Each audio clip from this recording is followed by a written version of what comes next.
Hello guys, আসসালামু আলাইকুম। আশা করি আপনারা সবাই ভালো আছেন, সুস্থ আছেন, সুন্দর আছেন। আমি আবার আপনাদের মাঝে উপস্থিত হয়েছি ছোট্ট একটা গল্প করার জন্য। তা যদি ভালো লেগে থাকে সাবস্ক্রাইব করে বেল বাটন টিপে দিন, বেশি বেশি শেয়ার করুন। নিজেকে নিজের মতো করে তৈরি করুন, অন্যের মতো নয়। তেমন হলে সৃষ্টিকর্তা কী করতো, সবাইকে একই রকম বানাতেন।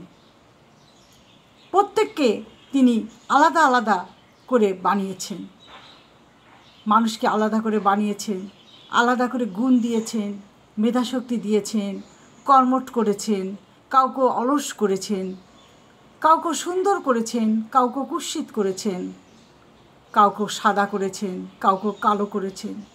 তাই নিজেকে অন্যের মতো তৈরি না করে নিজের সেই গুণটাকে ফুটিয়ে তুলুন।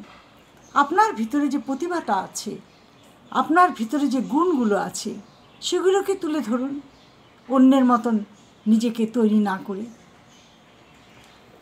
অস্থিরতা কিছু নাই, কারণ ভালো সময়গুলো একটু দেরি করেই আসে। অস্থিরতার কিছু নাই, ভালো সময় যেগুলো, সুখ যেটা, সেটা একটু দেরি করেই আসে। কারণ দুঃখটা সইতে সইতে এমন একটা লম্বা পথ হয়ে যায় যে সেই দুঃখটাকে আর শেষ হচ্ছে না বলে মনে হয়। কিন্তু সুখের সময় মানুষ গাটা এমনভাবে ভাসিয়ে দেয়, সুখের সাগরে এমনভাবে নিজেকে ভাসিয়ে দেয় যে সুখটা কত তাড়াতাড়ি চলে গেল সে ভাবতেই পারে না। সুখের সময় মানুষ সুখের পায়রার জঞ্জালে পড়ে যায়, সুখের পায়রাদের সঙ্গে আনন্দ ফুর্তি হাসি তামাশা করতেই তাদের দিন চলে যায়। তাদের দুঃখের কষ্টের কথা তারা কিছুতেই ভাবতে পারে না।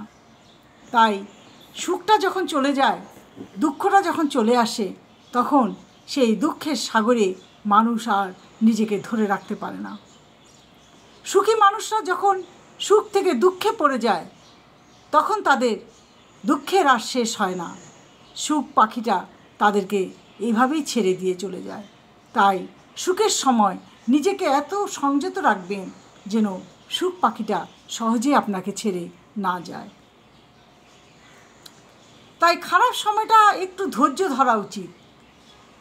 যেমন ভালো সময় আসে, তেমনি খারাপ সময়ও আসে, দুঃখ কষ্ট ভুলিয়ে দেয়।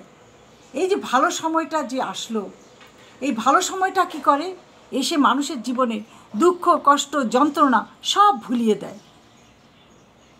আর খারাপ সময়টা এসে মানুষকে সেই দুঃখ কষ্ট যন্ত্রণাগুলো আবার স্মরণ করিয়ে দেয়।